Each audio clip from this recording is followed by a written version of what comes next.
काफी लोग कथावाचक और गुरु बनकर दीक्षा दे रहे हैं, तो क्या ये ठीक है? हम ये कह रहे हैं कि अगर वो कहते हैं राम कहो आपकी श्रद्धा और राम राम जपो, तो राम में मिलावट है क्या नाम में? हमारी हमारी प्रार्थना समझो, हम काहे को दोष दर्शन करें भैया। हम देखो, हमारे अगर सत्संग को आप ध्यान पूर्वक सुनोगे तो प्रश्न नहीं रहेगा। इस शरीर में मिलावट है, हमारा, आपका या किसी का, ये मायाकृत है, इसलिए सच्चिदानंद नहीं है। आप इसमें दोष ढूंढेंगे तो मिलेंगे, क्योंकि ये दोष और गुण से बना हुआ है। जड़ चेतन गुण दोष में विश्वकीन करतार। अब स्थिति जो भागवतिक है, दोनों बात समझना बहुत धैर्य से। ये शरीर मायाकृत सबका है और स्वरूप सबका चिदानंद में है, भगवदंश है। अब जो स्वरूप को भूलकर इस शरीर में आसक्त है, वो हमको कैसे शरीर राग से हटा पाएगा, क्योंकि खुद शरीर में आसक्त है। तो हम सदगुरु का जब वर्ण करते हैं तो इसकी भी चर्चा की है कि जिनके पास बैठने से, जिनके वचन सुनने से, जिनके दर्शन से हमारे हृदय में आने लगे कि जिसकी खोज थी वो तो पूर्ण हो गई। आज तक मैं जो खोज रहा था पूर्णता आ गई।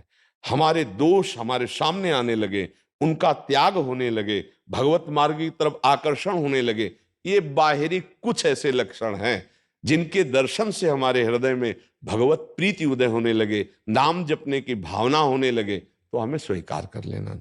यदि हमने भावुकता में किसी को भी गुरु मान लिया है और उनके संग से हमें दोष दर्शन होता है, तो हमें संग नहीं करना चाहिए, पर उनके नाम में अश्रद्धा नहीं होनी चाहिए। जैसे गुरु ने हमको कहा कृष्ण जपो, अब हम कृष्ण कृष्ण जपेंगे और जहां हमारा भाव बनेगा वहां सत्संग सुनेंगे। हम निंदा नहीं करेंगे, पर हम वहां संग नहीं करेंगे, क्योंकि वहां के संग से हमारा दोष दर्शन होता है। आपका कल्याण हो जाएगा, आपका मंगल हो जाएगा। कोई बोलेगा तो भगवान का नाम देगा। मुझे लगता है अगर हम कहीं ऐसी जगह जहां हमारी अब श्रद्धा नहीं बन रही, तो हमें उस पर श्रद्धा कर लेनी चाहिए जो गुरु ने दिया है, वो तो सच्चिदानंदमय होगा। क्यों हम संग ना करें? हम संग का आदेश नहीं कर रहे। जैसे मान लो मुझे लगा कि इनके संग से मेरे अंदर इन्हीं के प्रति गलत दृष्टि आ रही, तो इससे अच्छा हम दूरी बना ले।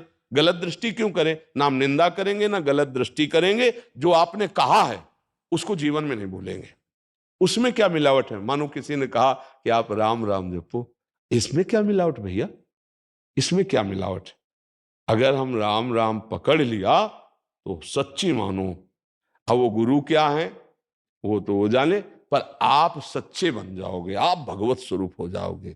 एक उड़िया बाबा के उपदेश में उदाहरण है गुरु निष्ठा का। एक भोला भाला गांव का भगत था। तो वहां के एक ब्राह्मण थे उड़ीसा के, वो काली जी के उपासक थे। वो उनके पास गया, मतलब कुछ तो ऐसा होता है जैसे बाहरी प्रभाव है, तो कई लोग उससे प्रभावित होकर के उनको गुरु रूप में वर्ण करते हैं। फिर वो यश फैलाते हैं तो उससे और लोग प्रभावित होते हैं। ऐसा ही प्रक्रिया सब सर्वत्र लगभग होती।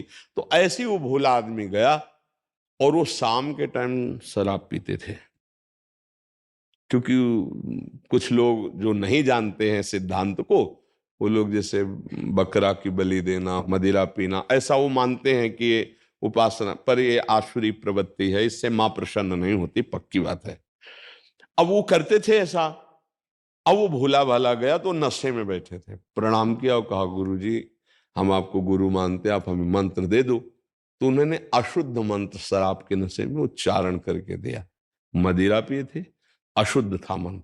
अब वो सरल हृदय जो उपदेश किया वो पकड़ा, मेरे गुरुदेव साष्टांग प्रणाम किया और रोज उनका जो नमन पूजन छवि रखकर करता, मंत्र अशुद्ध मंत्र। 1 वर्ष हुआ, उसकी श्रद्धा, उसकी पवित्रता, उसका भाव देखकर आद्याशक्ति भद्रकाली प्रकट हो गई और कहा बेटा तेरा गुरु ढोंगी है।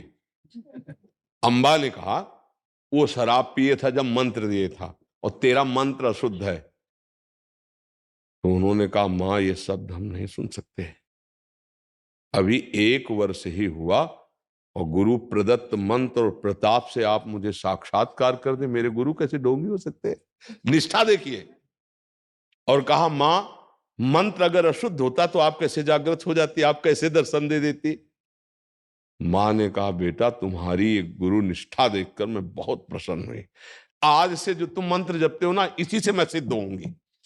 उड़िया बाबा ने कहा कि ऐसी गुरु निष्ठा कि देवी जी ने कहा इसी अशुद्ध मंत्र से अगर सिद्ध होंगी तो इसी अशुद्ध मंत्र से मैं साक्षात्कार दूंगी। मैं इतना प्रसन्न हो गई आप पे। हमें लगता है यदि हम जो मंत्र मिला, जो नाम मिला, हम उसको पकड़ लें और शास्त्र स्वाध्याय करें और जहां हमारी श्रद्धा बैठती हो ऐसे संतों का संग करें, तो क्या भगवत प्राप्ति में संशय है? महाराज जी इसमें 2 प्रश्न है। जी हमने मंत्र ले लिया, जी बाद में हमारी श्रद्धा नहीं बन रही उस कोटि जी की, बट बाद में किसी संत भगवान के हम सत्संग सुने, उनमें अपार श्रद्धा हो गई, जी। तो क्या हम वहां जाके गुरु दीक्षा ले सकते हैं? मत ले, वही नाम जप करो, नाम तो भगवान का वही है। हाँ, अब वो जो बोल रहे हैं नाम, अगर ऐसी भावना आने लगी कि अब इस नाम को ले, इस नाम को जपे, तो बात अलग है, पर अश्रद्धा करके नाम में नहीं। हमारी बात समझना, जो भी नाम मिला है वो एक ही परब्रह्म परमात्म तत्व का, जो गुरुदेव देंगे वही उन्हीं की लीलाएं हैं। तो ऐसा भाव कि अब रसास्वादन के लिए, दोष दर्शन नहीं, पर अब रसास्वादन के लिए मुझे इधर प्रियता बढ़ रही, इसलिए मैं अब ये नाम और ये गुरुदेव का भाव स्वीकार करता हूं। हम नाम और उपासना पर दोष दर्शन करके ना त्याग करें, नहीं, यहां भी निष्ठा नहीं हो पाएगी। रसास्वादन, रसास्वादन और दोष दर्शन के, अब ऐसे गुरु से नाम मिला, क्या सिद्ध हो? नाम पर अश्रद्धा नहीं, गुरु क्या लीला करते हैं वो जाने, लेकिन जो नाम दिया वो तो शुद्ध सच्चिदानंद में है, इस पर अश्रद्धा नहीं। अब हमारा भाव बन रहा है, जैसे हम पहले संन्यास मार्ग के उपासक थे और हमको पूज्य भाई जी से, हनुमान प्रसाद पोद्दार जी की कृपा से प्रेम भक्ति की तरफ आकर्षण हुआ, महादेव विश्वनाथ जी की कृपा से ये रास विलास वृंदावन का प्राप्त हुआ। तो हम ये थोड़ी कि उन गुरु को छोड़ दिया, वो भेष छोड़ दिया, वो उपासना छोड़ दी कोई दोष दर्शन करके, नहीं नहीं, रसास्वादन के लिए क्रम से हमको यहां पहुंचाया गया। तो वो रसास्वादन, एक ही गुरु हैं, जब जब जैसा भाव रस का आया वो गुरुदेव रूप धर करके हमको पकड़ते गए, आगे खींचते गए। अब गायत्री मंत्र पहला, क्योंकि जैसे ब्रह्म ऋषि कुल में जन्म हुआ तो बाल्यावस्था में ही यज्ञोपैत संस्कार गायत्री मंत्र मिलता है ना, तो पहले गुरु गायत्री, फिर इसके बाद जो शरणागति हुई पंचाक्षरी मंत्र, द्वादशाक्षर मंत्र, फिर महावाक्य, फिर संन्यास मार्ग, फिर आके, तो अगर ऐसे देखे तो दत्तात्रेय जी वाली बात आ जाएगी ना कि 24 गुरु है।